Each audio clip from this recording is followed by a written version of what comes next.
The Stranger Who Knew Tomorrow. Final chapter. The cafe was never the same after that day. News reporters flooded the street, the crash replayed on every screen, and one question echoed everywhere. How did he know? The police reviewed security footage. At 4:15 p.m., the stranger entered. At 4:24 p.m., he stood. At 4:25 p.m., the crash happened.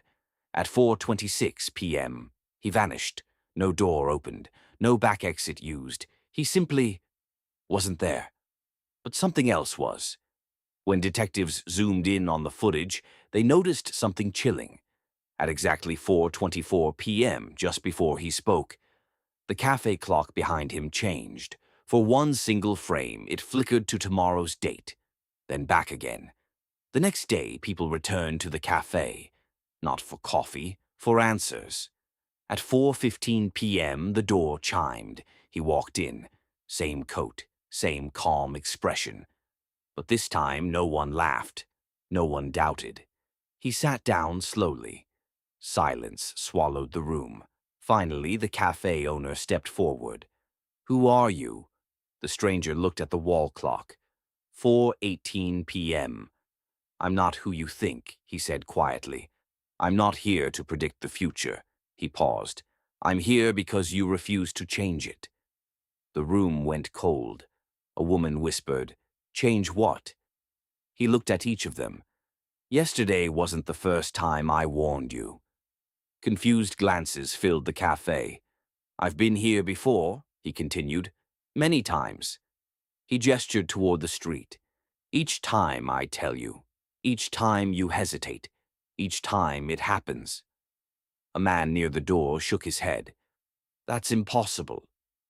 The stranger's eyes softened. "You don't remember," he said. "You never do." The clock ticked. 4:20 p.m. Outside, traffic moved normally. The stranger stood again.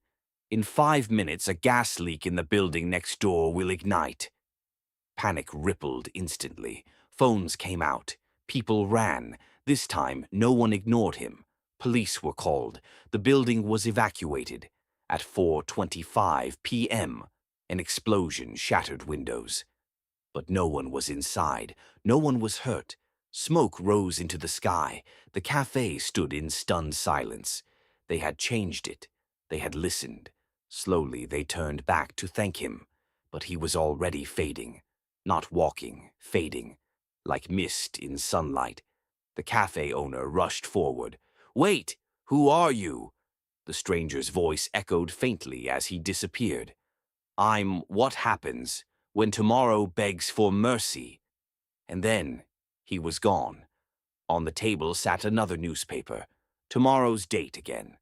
The headline read, "Disaster Avoided After Community Acts." And beneath it, they remembered this time.